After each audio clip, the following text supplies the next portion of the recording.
Good morning. We're here again, back to Rachel Zegler, talking about her once again. But before we get into what's been happening recently, and this is going to lead into a greater conversation about the Snow White movie and Captain America Brave New World and the idea of shelving movies. So we have a lot to talk about today, but let's get into the lead into it and talk about my history with this topic. So, once upon a time, Rachel Zegler was an actor that I had become aware of because she won an audition to be the new Maria in Steven Spielberg's West Side Story. And I noticed something about her as soon as she started doing interviews, that she seemed very catty, very high on herself, very smug. You say, what are the odds? And you're like, 1 out of 30,000. Have you secured your tickets? Do you know when you're going? I got screwed by Ticketmaster too, guys.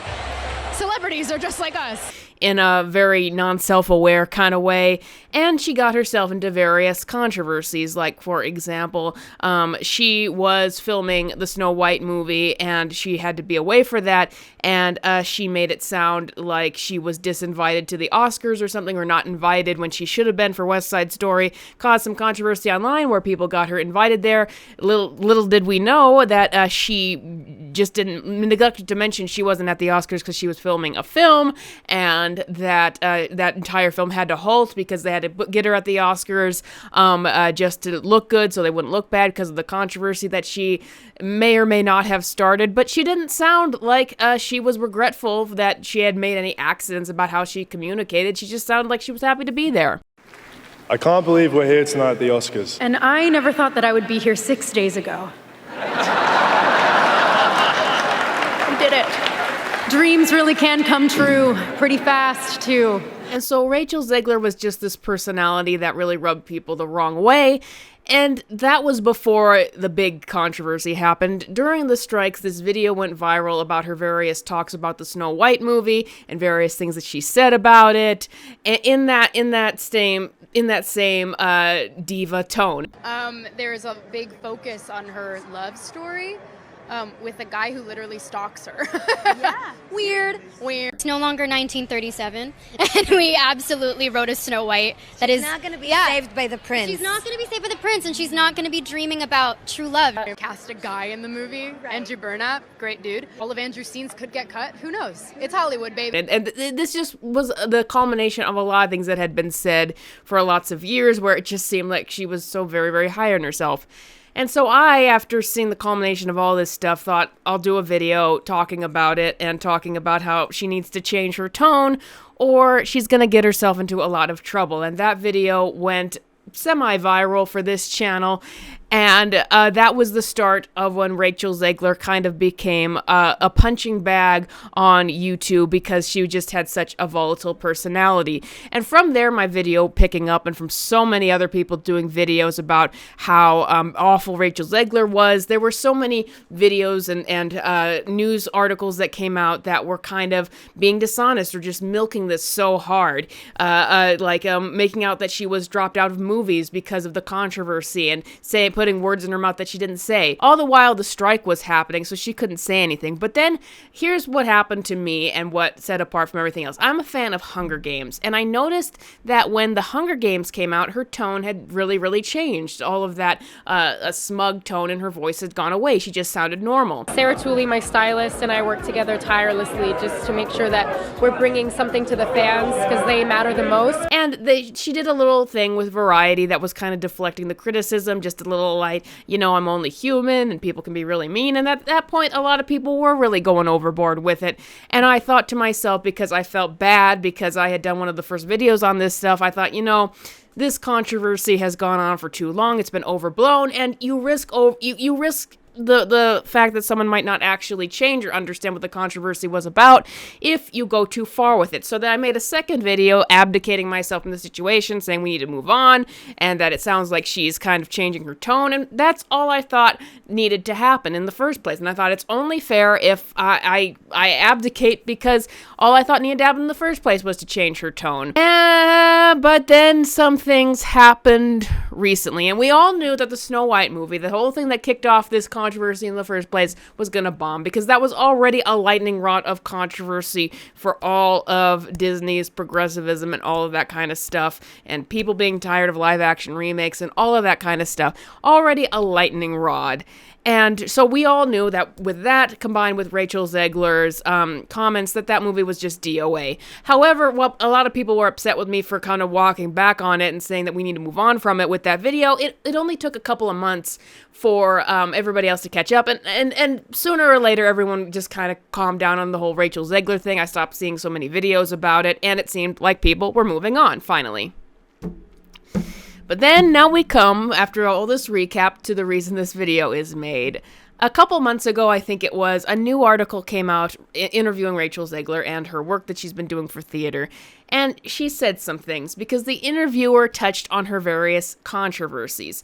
Now listen, a lot of people were saying that she needs to apologize from all this stuff, and that for the things that she said in those original videos, talking about her co-star needing to be cut. And I'm like, me personally, I'm fine with companies, these mega corporations. I don't expect or need an apology from them for anything that they've done.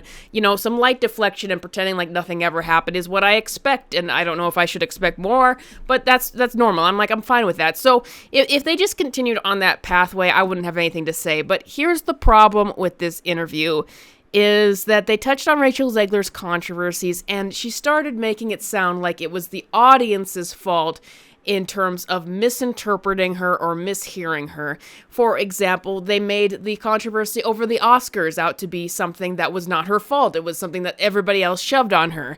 They made it out that she said very clearly, and she talked about how, there's no problem, because in the original video about Snow White, she was kind of making it sound like it's bad to want true love. She's not going to be wanting true love. In this article, she said, oh, there's nothing wrong with that. I myself want kids and all that kind of stuff.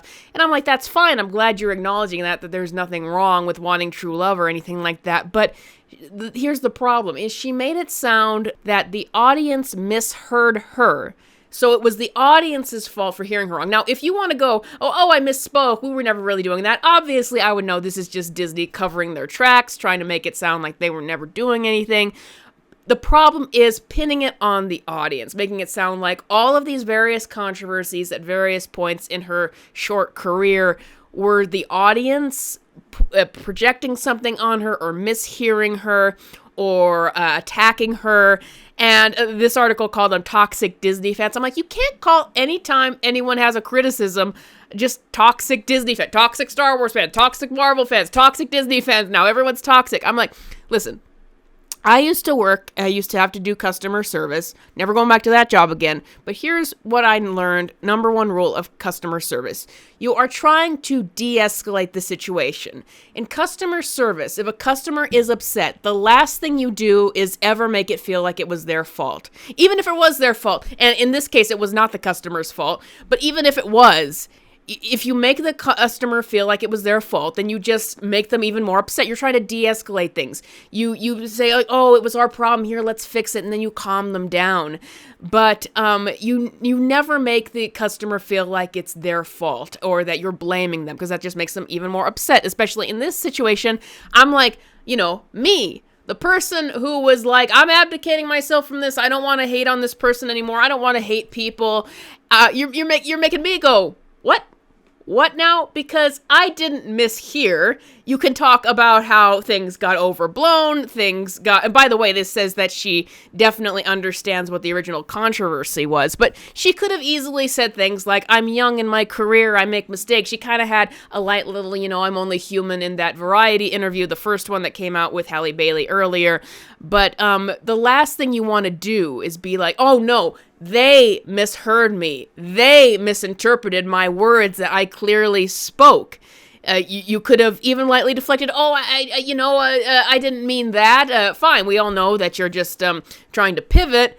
But to make it sound like it was the audience's fault for hearing wrong or intentionally making things up, that's going to get you in trouble, because even I'm like, No, I heard right. I heard what you said, and I know that you were just embellishing a base of what Disney wanted to promote at the time, and now they're trying to shift, but I heard what you said. It's not my fault for seeing this, and I think that it's a little bit too convenient that all of these various controversies that you've been getting yourself into are just coincidentally on the audience and not on you. That got me a lot. And but at the time, this was a couple months ago, I was like, no, I said I'm abdicating myself from this situation. The hate's gone too far. The Snow White movie is dead. Let's just move on from it. But then recently, Rachel Zegler tried to open her mouth again. And I questioned whether or not I was going to do this video because of this, because I'm like, this was directly political, and I don't do politics on my channel. But then I realized that's kind of the point that I'm getting at here. Now, why don't I do politics on my channel? Like, I talk about politics in terms of how they affect story, but not real life politics. Well, the reason I don't do real life politics is because I'm an entertainment channel. And politics is going to invite a lot of volatile discussion. It's going to divide people. And that's not what I'm about. That's not even what this channel is about. So why shift over?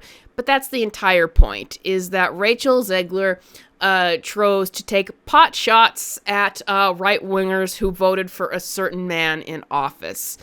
And you as a person, whether you're a YouTuber or an actor or a director, whoever you are, you have the right to speak on whatever you want with your politics. You can do that. And people, reacted very differently to her words. People who agreed with Rachel Zegler, who are left-wing, they were agreeing with her. But then she got the right-wing very, very angry over her words. And I'm like, that's the entire point, that you can speak on politics as an actor, but when you do that, you need to understand you are gravely dividing your audience. You are eliminating part of your audience if you make them very angry. You cannot both be, let's say, money-grubbing company like Disney, who wants to take everyone's money, and also a political activist. You just can't do that. Free speech says you can, but if you want both things at once, you can't.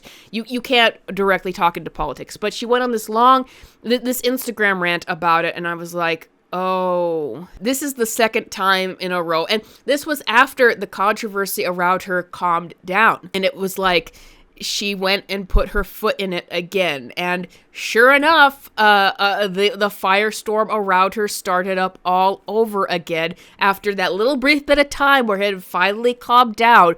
All of this hate towards her again because she opened her mouth about it. But then the most interesting thing happened is 24 hours later, a statement was released by her that she just spoke in anger and that she didn't mean what she said. And I'm like, you definitely meant what you said, because the original Instagram rant was very much in her voice. And I don't mean the new and improved Rachel Zegler voice. I mean the original one that was so smug and sounding so spoiled. The new one sounds like a PR agent wrote it. And so here's what everyone knows, is that Disney forced her to apologize for this. And this is why they did it. I've been reading a lot of articles about what is happening in the industry lately in the wake of certain political events. And I'm reading that Disney especially, and all these companies, are taking a hard pivot back to just being moderate with their politics and their political stances, because they've realized that there's not profit in taking a hard side on something. There's going to be a lot of pivoting in the next years to just a more moderate stance when it comes to politics, because most of America is moderate. And so Disney is realizing this, and so they're putting down the anvil on Rachel Zegler for opening her mouth again. Now, here's the problem with this whole mess. My goodness. Disney probably rused the day that they hired Rachel Zegler. Because here's the problem. Is she going to get in trouble for what she said or her personal politics in real life? No. The problem that's going to be a problem for her in terms of her career is that she's proven that she can't shut up when Disney needs her to shut up, because you're dealing with companies where the politics from Disney, all of that progressivism. I've talked to people who think that Disney legitimately believes all of this stuff and that they're pushing and all of that stuff. No, they don't. Disney will follow the money. The reason why they pushed politics for so long is because they thought it would be profitable. Now they're realizing that it's not going to be profitable. Now they're pivoting back. The problem with Rachel Zegler is she got herself into trouble, and maybe in the first place, it could be considered just a fluke. You know, she's still young, she's still growing, she still didn't have a lot of experience in this industry, she was doing what she thought was going to be successful for this movie, and they pivoted back, and so perhaps the blame wouldn't fall on her, but now, for like 2 more times in a row, she's opened her mouth and brought even more controversy to herself, and by extension, Disney for hiring her and putting out this movie. And once again, I don't care about the personal politics of an actor or an actress or anything. I'm just talking about in terms of PR relationships. You cannot both be somebody who takes a very strong stance politically and in terms of activism, and somebody who's working for a mega corporation who wants you to make them millions of dollars. That's the trade-off. You can't have both things at once. So in terms of Rachel Zegler, after a while being like, I don't want to hate on her, I just don't think that we should do that, I don't think that people should take this so far, I'm just like, you're on your own. Like, you're the person who keeps opening your mouth and pivoting back to that behavior and bring this all to yourself. When it clearly, from that Variety interview, she understands what the original controversy was. It just seems like she never reflects or considers that she was responsible in any way, shape, or form for what happened. She's obviously had Disney's and other PR agents talk to her about her tone, but even as she changed for a little while there, she's just pivoting right back. So I'm like, I wash my hands of it, like Yul Brynner in the 10 Commandments. I can't help you with this. This Snow White movie is cooked, and because at this point, the question is not, is this movie gonna fail? It's how bad is it gonna fail? Because there's no fans for it. No one likes these Disney remakes anymore. The Disney remakes that have been the most successful, I'm sorry, I'm still kind of sick. The Disney remakes that have been the most successful have been the ones that really, really evoke the nostalgia. This is making a lot of changes. I don't see a way out of this, which is bring me to the question I asked at the very beginning about shelving movies. That's a very controversial thing these days, as we've seen Warner Brothers shelve movies like Batgirl and Coyote vs. Acme that a lot of people don't think need to be shelved, but I'm wondering, what if a movie is like Snow White, or I would say Captain America Brave New World? These movies that were taking a strong political stance at a time that Disney thought that was going to be very, very profitable, now they are pivoting back hard. And these movies haven't worked out. We've heard of the disaster behind the scenes. The reason why we keep talking about Rachel Zegler is because Disney delayed the movie a year to do reshoots in response to the backlash. It's still coming out. It's still like 4 or 5 months out. And this Snow White movie is constantly coming, and it never ever gets here. And we still go back to Rachel Zegler and the various things that she says, adding up more controversy so that this is just a movie out there to be hated on. And it's like, would it have been better for them just to shelve the movie? Because it's not going to be profitable for them. We know that. They're spending even more when it comes to reshoots. Forbes recently did an article about how this movie is cooked. You know, the budget of it. They reported a rough estimate of the budget, the controversy that they're seeing. And it's like, this movie is cooked. Would it have been better to just shelve the movie completely? Even now, just shelve it because there is no getting out of this situation. I would say the same thing for Brave New World. Would it be better for the reputations of the actors and Marvel and the money that they spent on reshoots and marketing to just shelve the entire thing and not have it come out at all, especially as they're moving on to a new time? Now, the one thing I'll say that's kind of political is that I am so tired of the culture war discourse around movies. And I would rather that we moved on from things like New World and Snow White so we could just talk about new content, or I don't want to call it content, new movies and stuff like that. So we don't get these movies that essentially aren't going to be good. They're just going to be a hot button for criticism and arguments. So I'm like, wouldn't it be better to just shelve them? As for Rachel Zegler, once again, she had people who were kind of feeling bad for her for a little bit there because of how things had gotten. And maybe she still has people who have only seen a fraction of this. Maybe they agree with her anti-right posts on social media. But the point is that even if she has some defenders still, that these companies, she hasn't been able to play ball with them with what they need her to say at the moment. And she seems to have it in her head that she needs to be a social crusader. So it's like, I don't know that she has much of a future because they've seen that she's a PR disaster for these projects. And so I don't know if she's going to have much of a future. And interestingly, in the Variety interview, she was talking about leaving the industry someday. And I'm thinking, is that because she's tired of it or because she knows that there's not a big future for her here? But it's a nasty situation. I don't think it needed to be happen, but it's you made your bed, lie in it situation for the people involved with this film right now. And so I'm just wondering, maybe for Disney, they need to consider, even now, 5 months before, don't spend another dime on marketing this thing. Just shelve it. What do you think of that? Do you agree or disagree with anything I saying here? Do you think that actors and actresses still should be vocal on their politics on social media, even if it costs them? Let me know in the comments below. Thank you, patrons, as always, for supporting this channel. You want to support this channel, check the link in the description below, and I will see you guys next time.